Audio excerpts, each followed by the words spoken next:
No vídeo anterior, né, nós falávamos sobre os traumas. E aí eu fico pensando, né, se a gente for fazer uma pesquisa nas escolas, quem que já não viveu um abuso? Se não for um abuso sexual, de repente um abuso, né, de autoridade, um abuso de desvalorização, de desrespeito. Quem daqui que já passou por um processo de separação? Me separei do meu par, me separei dos meus filhos, me separei, os filhos perderam os pais. Quantos processos de separações dolorosos que marcam a alma, a essência da pessoa? Quantos daqui que já não passaram por um processo de morte, de luto? Pessoas pequenas, minha mãe mesmo, 10 anos de idade, perdeu a mãe dela. Inclusive um fato bem bonitinho, uma vez eu fiz um artigo sobre trauma na revista e minha mãe leu o artigo, achou muito legal. Nossa, Marli, que bonito seu artigo e tal. Aí eu estava olhando aqui, eu vi, eu acho que eu não tenho trauma não, eu me sinto bem e tal.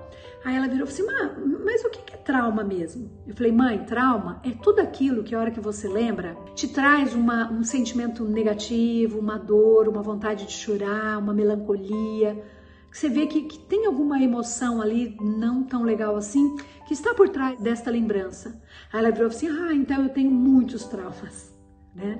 E aí eu fico pensando, preciso esperar tantos anos da minha vida para olhar para esses traumas? Por que não olhar desde o útero materno, desde a barriga, desde a primeira infância, da infância, pré-adolescência, adolescência? Por que não ir olhando para esses traumas, liberando essas situações, para a partir daí você viver inteiro, em paz, infeliz? E outra coisa, o trauma, gente, se aconteceu algo com muita carga emocional, o que acontece? Se você trabalhar no dia, se você não dormir com essa carga emocional, o trauma não se instala.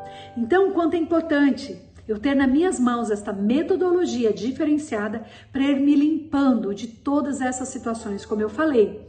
Quando a gente vive uma situação, a gente tem a tendência, nós seres humanos, a gente carrega isso da ancestralidade, do cérebro reptiliano. O que a gente tem mania de fazer? A gente já se contrai, a gente segura, né, todo esse trauma. A gente nem tem um ambiente para poder expressar tudo isso. O que se faz urgente e necessário a gente proporcionar. E aí a gente se segura, né, se prende nesse trauma. E quantas outras coisas ruins, negativas, não são oriundas dessa situação? Os animais não.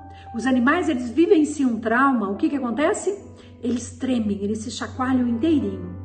Por exemplo, uma vez, cheguei em casa já final de tarde, e aí o meu cachorrinho, que era pequenininho, ele tinha subido na cadeira, da cadeira subiu na mesa e ele ficou lá, coitado, ele subiu e não conseguiu descer.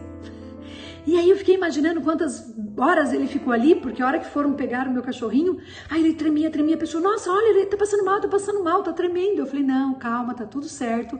É porque ele acumulou muita tensão daquela situação. E aí, a hora que ele se sentiu ali um pouco mais seguro, ele pôde expressar. Então, ele se tremia, gente, inteirinho. Por isso que quando a gente vive uma situação de medo muito intenso, a gente treme de medo, não é? Daquele friozinho bem que a gente treme. É uma forma natural, inconsciente, de tentar elaborar. Mas, infelizmente, a maior base desse trauma, a gente segura, a gente retém e fica ali dentro da gente. Eu vou dar um exemplo disso que eu falo, de trabalhar o trauma antes mesmo que ele se instale. Uma sobrinha minha, ela sempre me ajudou, desde os 12 anos de idade, que eu desenvolvo trabalho em comunidade de restauração de vidas mesmo, né?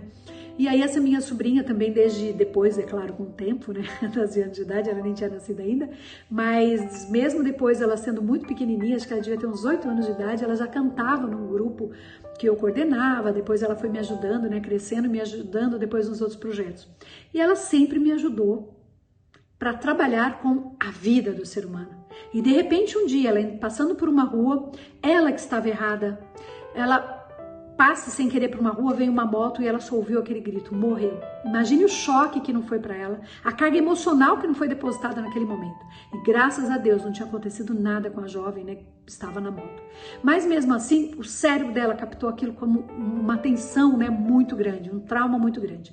E eu fiquei sabendo, liguei para minha irmã e perguntei se ela não queria que eu fizesse um trabalho para poder liberar esse trauma. Não, mas ela tá bem, fim de semana a gente vai se encontrar, você faz no fim de semana. Mas aí o que aconteceu com ela no dia seguinte? Ela começou com um tique nervoso muito grande e se repuxava inteiro o tique, e ela fazia direito, faculdade de direito na época.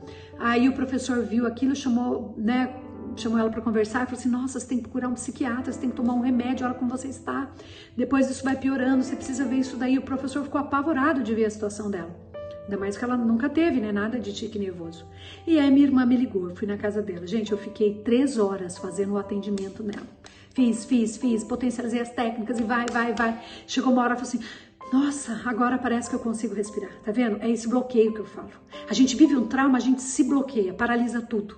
E aí a hora que eu faço essa técnica especializada, gente, cessou na hora o tique que ela estava. E olha que era intenso.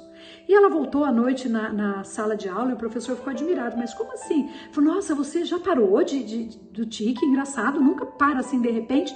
Ah, você foi na médica, está tomando remédio? Não, doutora, eu fui na minha tia. Mas o que a sua tia é? Ela é psiquiatra? Não, ela é psicóloga, coach. Ela falou assim, mas ela fez o que contigo? Porque isso não existe. Você não tomou remédio mesmo? Não, professora, eu não tomei. Então, para vocês verem que a técnica é ótima, a técnica é excelente. Então, me corta a alma, me corta o coração de ver quantos jovens, quantas crianças que estão ali no âmbito educacional, que a gente poderia fazer um rico trabalho de prevenção de muitas outras coisas oriundas de situações traumáticas que vivenciaram. Então, a hora que eu paro, eu entro em contato com isso, gente, pensa na transformação que nós vamos poder fazer a nível de mundo levando essa metodologia. Novamente, eu me coloco aqui como aquela mãozinha, eis-me aqui para segurar na tua mão e juntos a gente fazer excelentes projetos dentro da sua escola de transformação. Transformar a vida de pessoas e com certeza a realidade da sua escola, da sua faculdade, universidade, porque da sua instituição, porque com certeza ela não vai ser a mesma. A técnica eficiente e transformadora. Quer mudar a realidade da sua escola, das pessoas?